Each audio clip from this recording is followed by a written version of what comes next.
I just wanted to make a quick video on some things that I am doing differently than the other videos I've seen on YouTube regarding replacing the bushings on the rear control arms of Polaris Sportsmans.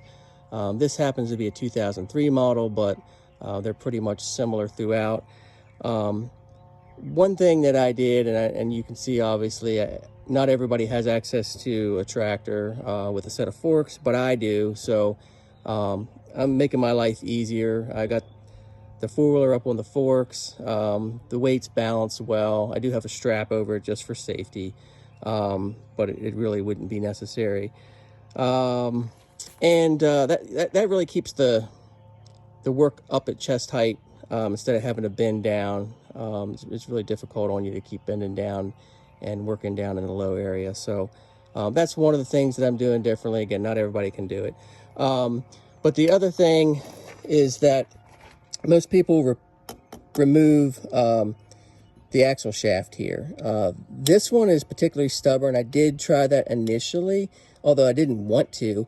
But the reason people usually have to do that is because these bolts from the factory, this one is running this way and the head contacts with the axle.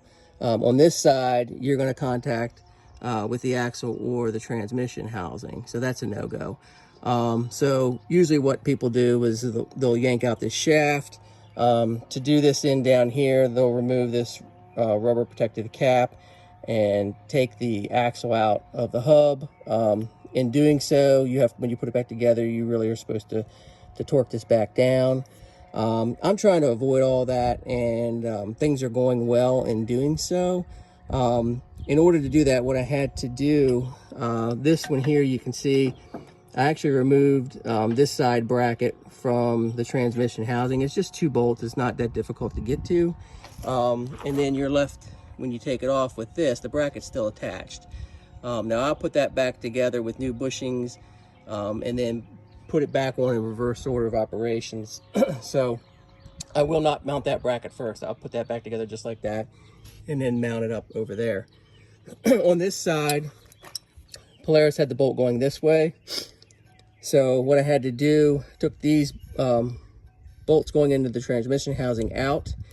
I was able to put this pry bar in through here, just a little bit of pressure, and I was able to sneak this bolt right past the CV boot there. So that's really the trick to speed things up, I think. If you can get that bolt out. Now, in order to do so, I would say these do need to be pretty worn out bushings. These are pretty well gone. So if they're not gone, then that could be a more difficult task.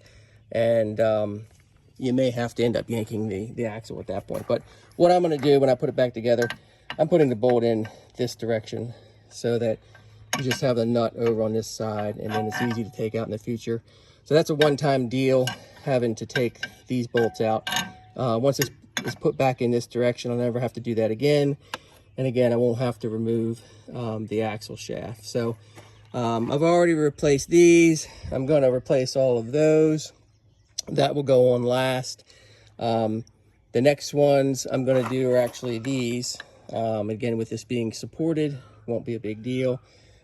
Get those replaced. It'll still be supported here.